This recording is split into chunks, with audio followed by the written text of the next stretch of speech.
Good evening.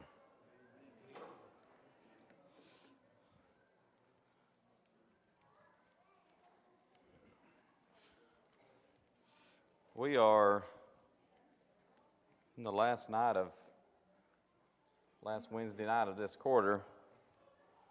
I'm just going to go ahead and tell you, we're not going to finish. Well, we are. We're just not going to finish tonight. I'm going to keep going, and I just hated to stop in the middle of it, and I think it's been a beneficial study. So my plan is to keep going. It'll take us a few weeks into the next quarter. I don't know exactly how many, because it depends on how quickly we move through a couple of the lessons that may go quicker or they may take a little longer. But we'll finish up somewhere in the middle of the next quarter, and I'm going to try to transition to a study that will sort of mesh with this. It's not going to be just a complete 180, since it'll be in the middle of a quarter.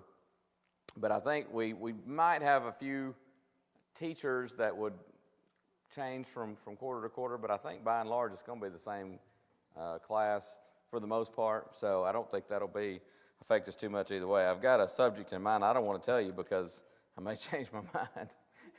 And I don't want somebody might be like, yes, I can't wait to study that, and if I change my mind, because it is a study that I've wanted to do for a little while, and I'm kind of thinking, do I want to tackle that just yet? Because it's not the easiest study. Now, did you find it? Okay. Oh, there it is. Today I want to talk about providence and discipline. Of course, we've been looking at a study of providence. The key word with this study being what? Maybe. Perhaps. That's the word we use a lot, because with providence, you don't always know. In fact, we spent some time in the beginning of our study contrasting providence with miraculous. Miracles are instantaneous. There's no denying it. You cannot deny a miracle. Many times even the enemies of Jesus would say, what are we going to do? Because this man is doing many mighty miracles. In the first century, when the church was established, some of the apostles of Jesus are doing these miracles, and the religious leaders get together and they say, what are we going to do? They're doing these miracles. We can't deny it. Everybody sees it. That's how a miracle is. You can't deny it. You see it. It's instantaneous. Providence, very, very different. You don't always see it. In fact, if anything, even looking back, you can't know for sure sometimes, but providence is much better seen in hindsight. It may be over a long period of time.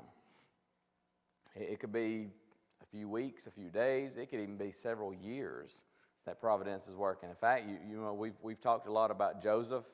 The book that I've used a lot for this study by Brother May has an entire chapter on Joseph and Esther, and I didn't do that for time's sake, but and of course we've studied them not all that long ago, and that's another reason, but we've mentioned them a lot nonetheless. And Joseph is one where providence is playing out over a period of several years in that young man's life. So providence is very different.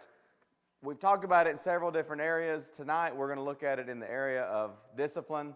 We may get into another area tonight. We'll probably just get started if we do, but I would like to cover this one and then move on into another one. Providence and discipline. Again, you're going to find situations where you say perhaps, maybe, but we don't know for sure. So that's the way providence is, and a lot of times when we're studying providence, we know it works. We know God works through providence. We just don't know all the specifics, and that's what we're going to talk about some with discipline. The book of Hebrews. Who's it addressed to? Can you guess? That's not a trick question. Yeah, it's addressed to Hebrews, Jewish Christians, in other words, right? It's written to men and women who are Christians with a Jewish background, but they're in danger of turning their backs on the Lord and going back into Judaism, back into the world in a general sense, but in a specific sense, back into Judaism. What is the primary, I guess we could say, motivation factor that is driving that temptation for them, that is making it so difficult? Probably their loved ones and the people who made up the important people in society from their past is still in it, and there's a draw for them to come back to it. The persecution. And that's entailed in that. But as Tim pointed out, a lot of them had family members. And really, we could say the same thing a lot of times today that will draw people, or at least tempts people, to turn away from the one church and to go back into religious error, or maybe just to go back into the world. Sometimes it's family, and they're saying, you're a traitor. You've turned your back on your family, and so there's a temptation there. He also mentioned prominent people. Well, sometimes it's. In fact, I was reading a little bit of a discussion today on Facebook. It just kind of broke out in the comments section of some post that these different religious groups love to claim presidents. Well, did you know that President so-and-so was a member of this church? Sometimes people say, did you know so-and-so is a member of the Church of Christ? And sometimes you start unpacking that a little bit, it may or may not be true. It's interesting, Lincoln came up in that discussion, and Abraham Lincoln's been claimed by just about every denomination or religious group out there. Including like the occult. But sometimes people want that because they want to stack up prominent people on their side. And sometimes you begin to unpack it and you find out the fellow may have been a member sort of in name only, as we sometimes say, may have obeyed the gospel at one point, but was far from being a Christian person, sometimes even having left the church altogether and gone into religious error or just atheism, skepticism, something like that. But sometimes we feel the pressure of somebody who's prominent, who's well-known, and we want them in our camp, so to speak. And then, of course, there's just persecution sometimes. Some of the Jews, in fact, the early persecution of the church, we sometimes think about persecution of Christians and we think who? Or we think of what as the force behind the persecution? I typically think, if I think persecution, I think Rome. Because Rome really came down hard on the Christians for a number of years. Sometimes it would be worse than others. Sometimes it would it would wax and wane. And of course, Constantine sort of put an end to all that. That's when things got much better for those who claimed to be Christians. But we sometimes forget that when you get into the earliest history of the church, Stephen being the first martyr that was mentioned. Stephen wasn't killed by Rome. Who killed Stephen? The Jewish people. And in fact, the text tells us a man named Saul stood there and held the coats for him. This was before he was converted to Christ. But you see, these were people who were religiously zealous, and they're persecuting Christians. That's some of the background to the book of Hebrews. You have it addressed to Christians who are in danger of turning away from the Lord.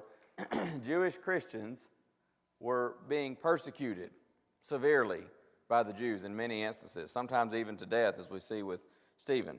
But let's go look at a couple of things here. Look at Hebrews 10.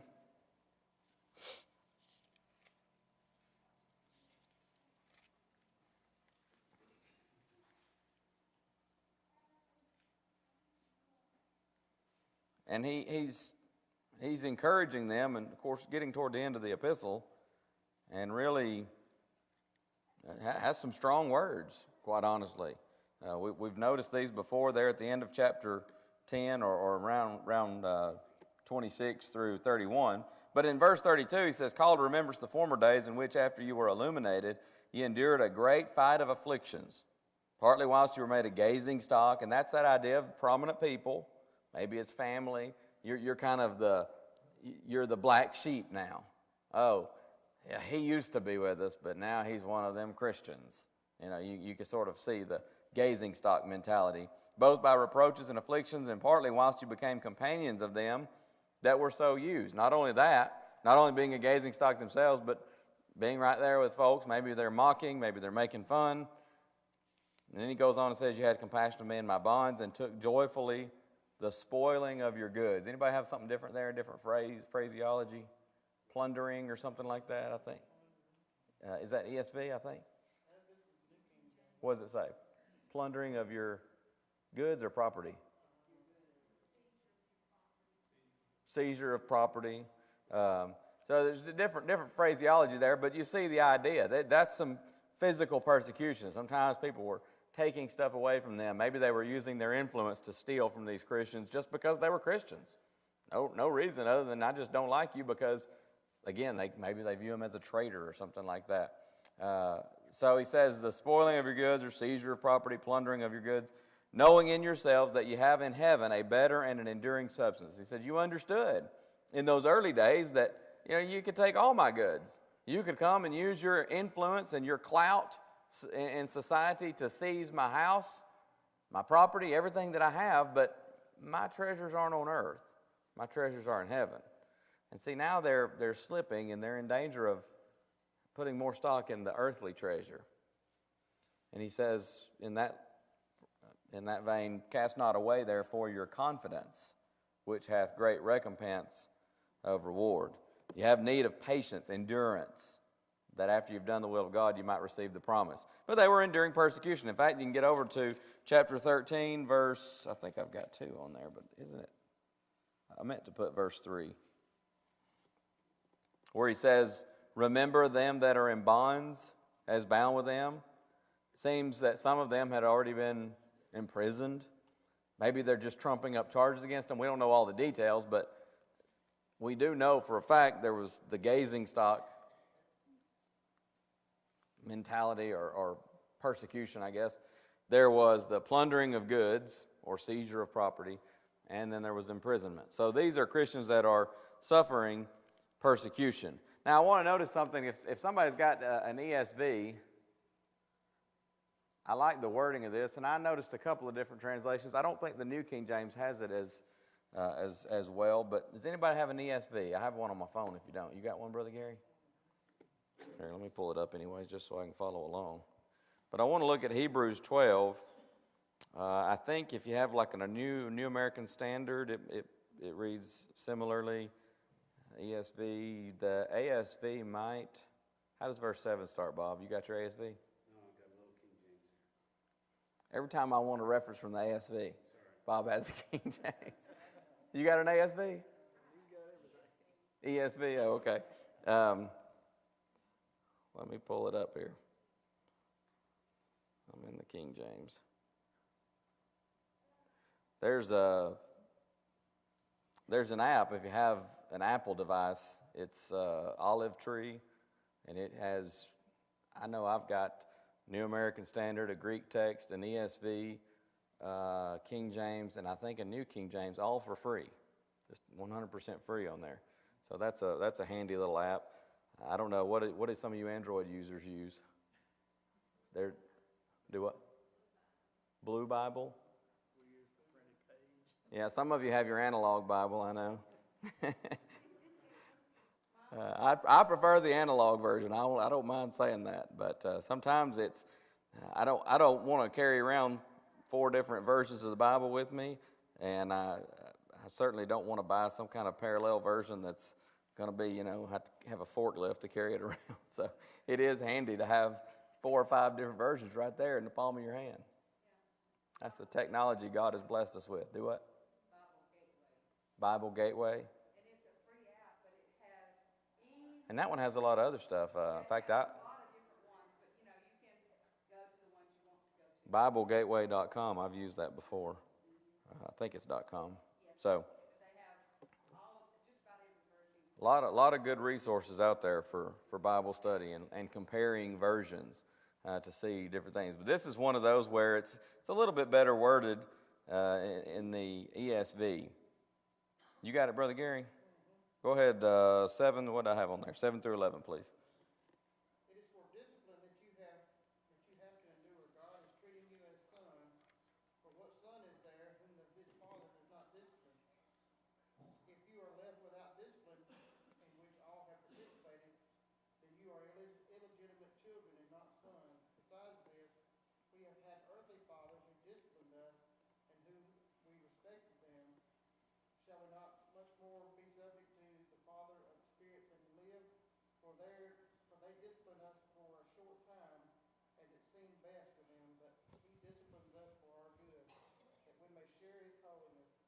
For the moment, all discipline seems painful rather than pleasant, but later it yields and peaceful fruit of righteousness to those who have been trained by it.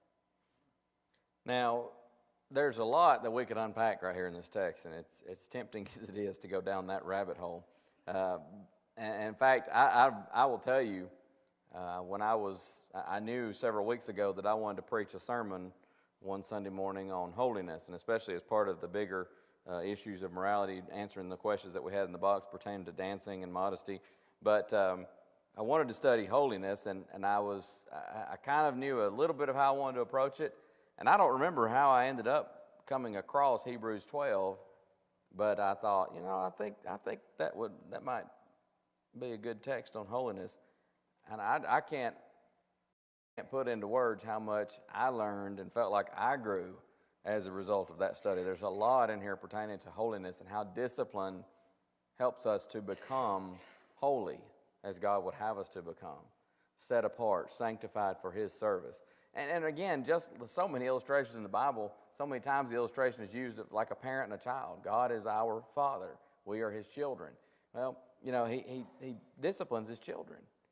And sometimes you see children who have no discipline, and that's because somebody's not taking enough of a concern in that child's well-being, and especially his future development, to discipline. Now, it may not always be a whipping, but sometimes that's necessary.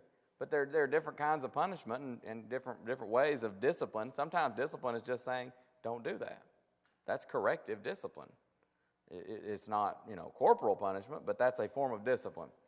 But he says it's for discipline that you have to endure. And this is right there at the beginning of verse 7 is one of the places where you see a major difference and better rendering in the ESV, because it says in King James, if you endure chastening, God dealeth with you as sons. But the idea here is for discipline that you have to endure. Don't give up because you're being disciplined by God. He might be disciplined by his father and just, I quit. I don't want to be your son anymore. Although, sometimes our children in their youth and in their immaturity, they will sometimes say things. I had to get on to Noah the other day, and he had to get a spanking, and he said, "You are so not a dad I want to have." And you know what? Even from a 5-year-old, that hurt a little bit. And so I didn't appreciate that. But sometimes you just smile and say, well, that's just immaturity from a child.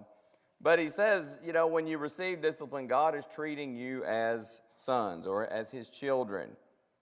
And if you don't have discipline, then it's like being an illegitimate child. It's like being an orphan. There's no one caring for you and helping to train you up in the way that you should go.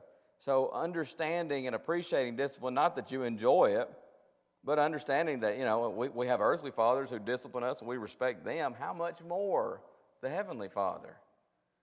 And he's not doing it just according to his discretion, but he understands the big picture of what is ultimately best for us. So again, a lot here that we could talk about, but especially verse 11.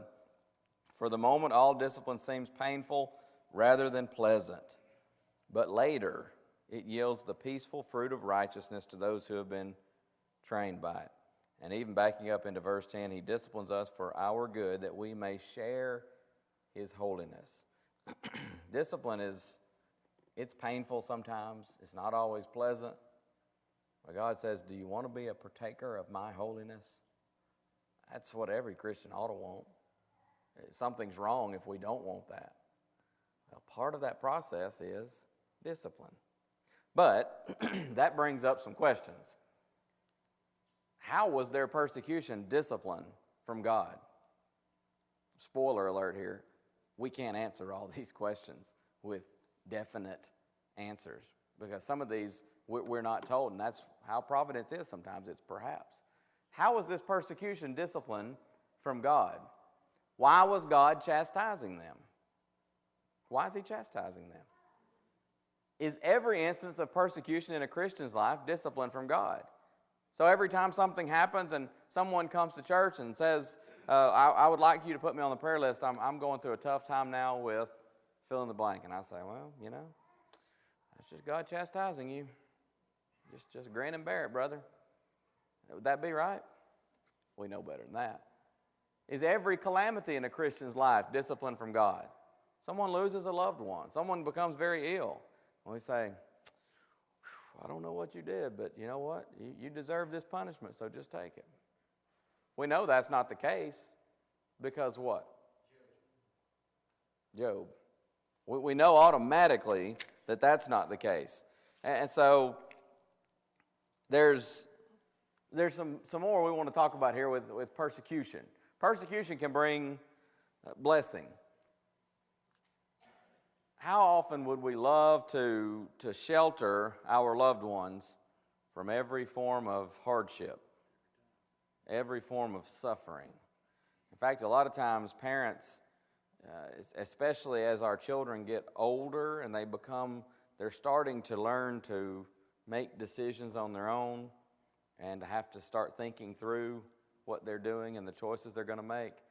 And one of the things that we often tell our children is, and I remember hearing this a lot as a teenager for the good it did me, but you hear your parents say a lot of times, I'm trying to help you avoid what? Making the same mistakes I made. And if we could, we'd love to take away every ounce of pain, every ounce of suffering, every ounce of hardship. And yet, have you ever heard or maybe read the account, and I don't know, maybe there's multiple instances of this, but I remember reading an email, it's been several years ago, and the guy was watching a cocoon. And he began to see, and of course, what emerges from the cocoon? Butterfly. Caterpillars turning into butterflies, of course. And he watches this, and this butterfly is struggling mightily to get out of this cocoon. And being a nice guy and having a tender heart, you know what this guy decides? That poor little fella. I'm going to help him. And so he gets a small pair of scissors and he begins to snip. And he starts snipping that cocoon away. And guess what? He got right out. Guess what else? He died within a matter of minutes. Couldn't fly. Was obviously visibly deformed.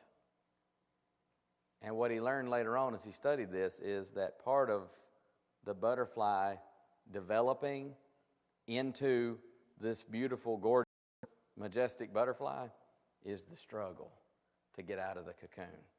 It actually, there's physiologically, it is forcing blood into vessels and things like that because you have this caterpillar that's just a giant worm, and it's forcing, it's the struggle. He thought he was helping. I've heard parents who actually said, having children grown or near being grown, and maybe the child's gotten into some trouble or something, and say, you know what? My intentions were good, but I sheltered them too much. I've heard of a father who said, if I had it to do over again, that night he ended up in jail because he went out with some friends and decided it'd be cool to drink, and he got pulled over, and he got carried to jail. If I had it to do over again, I would leave him there. And I would say, you made your bed, son, now you're going to lie in it. And you're going to have to deal with this because you did this. But he said, what I did instead was thinking I'm helping him. Oh, what if he ends up with a record? What if this? And I went and I bailed him out. And then I go and I talk to the judge. And I just bend over backwards. And 6 months later, guess what? More of the same. But it's natural. We want to protect those that we love from hardship. And yet, just like exercise is necessary for someone to grow physical muscles, to get physically fit, spiritual muscles, if you want to refer to them that way, they have to be exercised. They have to be exercised. And in fact, the Hebrews writer right here in this very epistle in chapter 5 is going to say, strong meat belongs to those who are of full age, even those who by reason of use have their senses exercised to discern both good and evil. The fellow was here the other day. He was working on the heat. The heat had been out in my office, and he was here. What day was that? Tuesday or Wednesday? I think it was Wednesday. And he said something about he was going to be going the next day to Atlanta to run the Thanksgiving Day half marathon. Said this was his 8th year doing that. And I sort of laughed, and I said, well, I did that last year. And I said that was the first time I'd ever run one. And I said, he was talking about how he doesn't really train as he ought to for the marathon. But he says, I can usually run 8 or 9 miles or so before I have to take a break. And I said, let me tell you something. I said, if I tried to run right now, I wouldn't get that far. I promise you that. And the reason is because I haven't run as much this year for some reason. I don't know. I've just kind of gotten out of it as usual. So if you are a person who runs, but you just stop running for a long time, guess what? You don't just get up and go run a marathon. Now, you may finish. Sometimes people talk about that, say, well, I went out and I finished this marathon, didn't even train for it. What's your time? How many times are you stopping and resting and things? We understand it's just physically impossible. Muscles have to be used. In fact, you sometimes see people that have become bedridden for so long, and what happens when they get up and try to walk? There's atrophy is what we use the term. And so there's a lot of rehabilitation that has to be done to be able to get up and just walk. Got to have exercise. Spiritual muscles have to be exercised. It sometimes comes through temptation. That's not God tempting us to do evil, but is that a way that spiritual muscles are exercised and worked out? Absolutely. You can begin to resist temptation, opposition, persecution, hardship in general. These things can make us stronger. And not always pleasant. Sometimes you work out really hard, even sometimes when you've trained. I remember that, having done the half marathon last year. I supposedly prepared myself for it, but I remember for a good 2 or 3 days afterwards, I hurt. My legs were sore just from going that far, and I guess you run harder in a race. Maybe you do a real hard workout with weights. Even professional athletes, football players, they're in tip-top shape, but they play on Sunday or whenever they play, and the next day, and sometimes 2 or 3 days later, Brett Favre said that was one of the reasons why he had to finally hang it up. He said, man, it was getting to where it'd take me Friday or so to stop hurting from the hits. But the soreness is from muscles being broken down, and then they're built back up stronger. We understand that. James and Paul taught us that trials are to be appreciated and looked at in a bigger picture, in the view of the big picture. And that is growing. Count it all joy when you fall into diverse temptations, knowing this, that the trying of your faith worketh patience, endurance, in other words. Again, it's the same thing with running. If I want to run a marathon, especially maybe a full marathon, what is 26.2? Or they even do now these super marathons. I don't remember what they are. Is that 50 miles or so? Some of these things are ridiculous. I saw one the other day that was a trail run all through Cheehaw Mountains, and it was a super marathon trail run. It was just incredible, and it was, I think, 50 miles, or maybe it actually came out to a little bit more. But you understand that what you have to do is, maybe you start running, and maybe you get to where you can run 5 minutes, and then maybe you get to where you can run 10 and 20, and then the next thing you say, okay, now I'm running 3 miles. So that tomorrow, maybe next week I'm going to try to bump the mileage up and make it to this many miles for the week. And next week after that, I'm going to bump my mileage up, and you increase. It's growth. But we sometimes forget about that spiritually, and we sometimes even can fall into the pitfall of thinking that once I obey the gospel, everything's supposed to be okay. Why is this happening to me?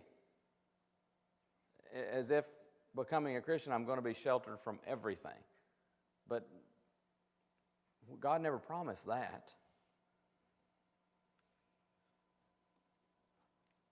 Look at, I'm trying to pick and choose here. Surprised we're running low on time. Somebody let me get a reader for Psalm 119, 67 and 71. Tim, you want to read that, please? Of course, Matthew 5, 10 through 12, we know that at the end of the Beatitudes where Jesus says, blessed are they which are persecuted for righteousness' sake. And he basically says there, I'm paraphrasing, but Jesus essentially says in that text, that's what they did to the prophets who were before you. So when you're persecuted for doing what's right, you're in pretty good company. Pretty good company. And in fact, they persecuted the Lord himself. And so when we're persecuted for doing what's right, we're in good company. Psalm 119, 67 to 71, please. The 67 through 71? Just the two verses. Okay, just the two. All right, 67. Before I was afflicted, I went astray, but now have I kept thy word. That's 67. 71. It is good for me that I have been afflicted, that I might learn thy statutes. Before I was afflicted, I went astray, but now have I kept thy word. That could be the motto of a lot of us as we went through our adolescent years. You know, before I was afflicted with the belt or with the paddle, I went astray. Now have I kept thy word, Dad, at least for a few days. But the psalmist there says, I was on a path that wasn't right, I was afflicted, and I came back. Probably, I think there's, at least a decent chance that what has he got in mind there? Maybe he's thinking about the consequences of his sin with Bathsheba. Maybe not necessarily the child dying, but it could be everything surrounding that. But he says, before, I'm going astray. I'm afflicted, disciplined, chastised. Come back to the path of right. It's good for me that I've been afflicted. And of course, the Bible also reminds us of the inevitability of persecution. All who will live godly in Christ Jesus shall suffer persecution. 2 Timothy 3:12. John 15:20, Jesus says, the disciple's not above his master. Jesus was sinless. He never committed anything, any kind of sin, in thought or in deed, and yet he was persecuted. Can I expect anything less? I mean, as one who is full of sin. We commit sin, and we make mistakes, and certainly we don't think that we're going to get out any better than the Lord himself. But it's interesting because if you notice that the church grows the most in the times of persecution. I think it was Tertullian who said that the blood of the martyrs was the seed for the church. The more you try to kill us, the more we grow. I think he wrote that actually to the emperor. Is that correct? Do you remember, Bob? It might have been Hadrian. But pointing out that the more the early Christians were persecuted, the more the church grew. Persecution might help us to keep from becoming comfortable. You ever notice how dangerous that is for God's people when they become comfortable? I mean, we could go down that rabbit trail and talk about the Old Testament and how they come into the land, and man, it's wonderful. It's a land flowing with milk and honey, vineyards they didn't plant, gardens they didn't have to plant, houses they didn't have to build, and man, it's wonderful, and they just get at ease, and guess what? They become unfaithful. It happens over and over again. Of course, I read something not too long ago, and I've heard it before, but reminded me of the expression that the preacher's job is to comfort the afflicted and to afflict the comfortable. And that's true sometimes, because when we get comfortable, sometimes we get lazy. And that can happen to any of us. So, yes, sir. Sometimes affliction, though, will cost you your job. Yes. Sometimes it'll cost you. You're talking about as a preacher. Yeah. Sometimes when you afflict the comfortable, it will get you. But you know what? That's what we're to do. Preacher or even Christians. If we see somebody who is at ease in Zion, as the Old Testament prophet said, then we need to try to help them to get out of that rut. So persecution, it's not enjoyable, but it is profitable. Looking back at Hebrews chapter 12 and verse 11, that's what he says. No chastening for the present seems to be joyous, but grievous. When you look at verse 2, it says, looking unto Jesus, the author and finisher of our faith, who for the joy that was set before him endured the cross, despising the shame. The idea there is he counted it as nothing.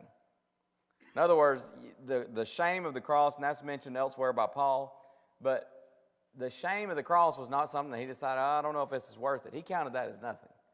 Why? Because he's looking in the big picture, the resurrection, being seated at the right hand of God. It's not enjoyable, but it is profitable. The sufferings of this age are not worthy to be compared, Romans 8:18, with the glory that is to come. Persecution can bring blessings. And I want to get through this before we better hustle. Suffering is not equal to sin, though. We talked about this already, and so we can move a little quicker through it because we've covered some of this. The Bible does, in fact, teach the general truth that the way of transgressors is hard. We see this a lot. Sometimes we see it in our own families. Maybe we see it in our own lives. Look back at times maybe we weren't faithful, and we see the difficulty that we had. You know, you see a lot of times, I've noticed it a lot of times on television shows, and of course some of that's based loosely on what really happens in our world many times, but a lot of times you hear something like, how many times do you hear someone at a sporting event? Well, a fan died. They fell from the top, the upper deck and fell to his death. And I'm telling you, 99.999% of the time, what's involved? Alcohol. Here's a fella that, and I'm not trying to say, oh, well, this fella got what he deserved. It's tragic. It's horrible. And yet, it's even more so tragic because if he had never touched a drop of alcohol, it wouldn't have happened. That didn't have to happen. People get in a vehicle after drinking and add sin upon sin, and then they decide they're going to drive. And so many times tragedy happens, and people end up in prison many times because they're doing time because they got caught in an act of sin, stealing, killing, things like that. The way of transgressors is hard. And yet, suffering doesn't mean that you're a sinner. Are there innocent people in prison? There are some. The old joke is nobody's guilty there, but there are some who really are innocent. Are there people even, outside of prison in everyday life that have a really hard row to hoe, so to speak, but they're good people? They're not sinless, but they're what we might call blameless. They're faithfully following God. Absolutely. So we got to be careful not to think that, well, suffering means you're a sinner. Prospering means you're not. You must be a godly person. We can fall into that trap if we're not careful. But of course, as Tim mentioned earlier, the entire book of Job illustrates suffering does not mean you're a sinner. At the end of that book, it's Job who is vindicated. And God tells the three friends, you go get Job to offer for you because you've said of me the thing that is not right. So Job is told to offer on their behalf. There's another instance in John 9:2. It's always interesting to me how they say, who sinned that this man was born blind, him or his parents? Now, how do you so sin as to be born blind? But they want to know, who was the sinner in this case? They are assuming that his infirmity has to be a result of sin.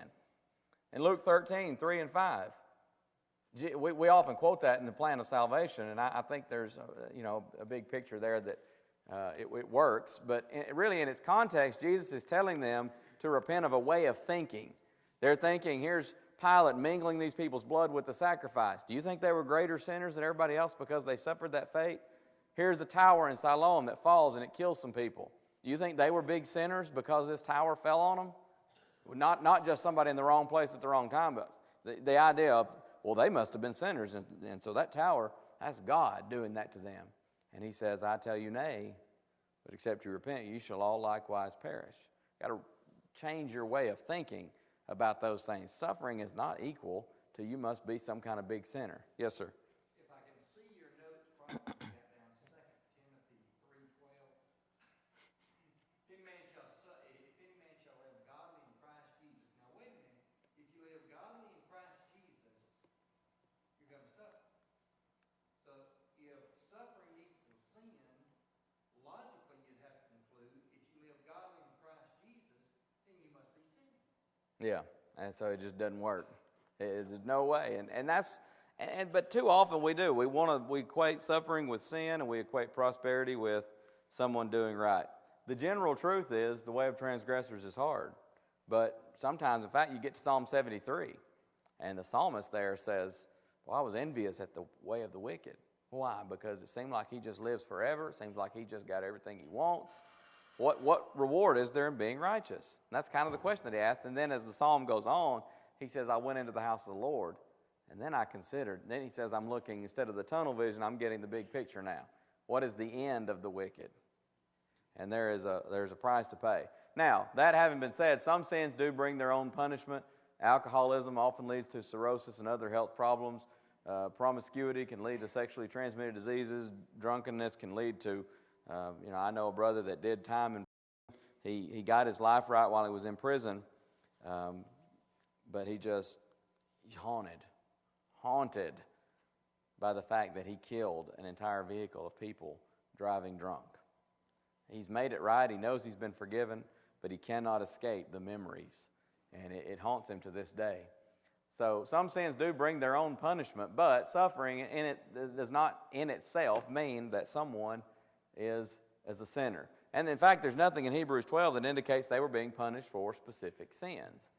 Don't always know how the chastening of God works through His providence. Sometimes He chases us through the Word. Sometimes you read the Word of God and you say, you know what? I need to do better on that. I need to make some application to myself. Maybe it's a sermon, maybe it's personal Bible study, but you read something from the Word and it hits home, so to speak. And you say, okay, that's many times the chastening of the Lord. Sometimes people will come out to the preacher and they'll say, why'd you preach that sermon at me today? And I tell you, I'm trying to think. I've preached for 20 years or so, and I think I can honestly say I don't recall that I have ever preached a sermon at anyone. I was taught, I'd only preached 2 or 3 sermons when I went to preaching school, and I was taught, and it's absolutely right, you don't do that. Because that becomes a bully pulpit for one thing. But when you preach the truth, guess what? Sometimes, Brother Cates used to say to us, if you throw a rock into a pack of dogs, the hit dog barks. And sometimes the hit dog barks. And sometimes people say, why did you preach a sermon at me, preacher? When what we ought to be considering is maybe that's the chastening of God through His Word. Maybe that's providential. That here's a specific sermon on a specific day, and I happen to be there. Hey, I've been places before, folks, just passing through somewhere. Stop in, I don't know the preacher from Adam, sit in there and I listen to him and I think, this guy has somehow been following me or something because he is speaking directly to me. Now, was he? Obviously not. I didn't know the guy. I'm passing through. But is it possible, perhaps, that that's God's providence chastening me? Here's something I need to hear. I think that's absolutely a possibility, if not a likelihood. Discipline many times signifies God's approval. Hebrews 5:8-9 tells us, though he were a son, yet learned the obedience through the things which he suffered. And being made perfect, he became the author of eternal salvation unto all them that obey him. He suffered, and that indicated and continues to indicate God's approval of him. If we looked at suffering and said, well, that must mean sin, then you have to say, well, God didn't approve of him. We know that's not the case. He suffered simply because he was righteous. Hebrews 12:7, we noticed earlier, God's dealing with you as sons if you're enduring chastening. And of course, he's quoting from Proverbs, 3?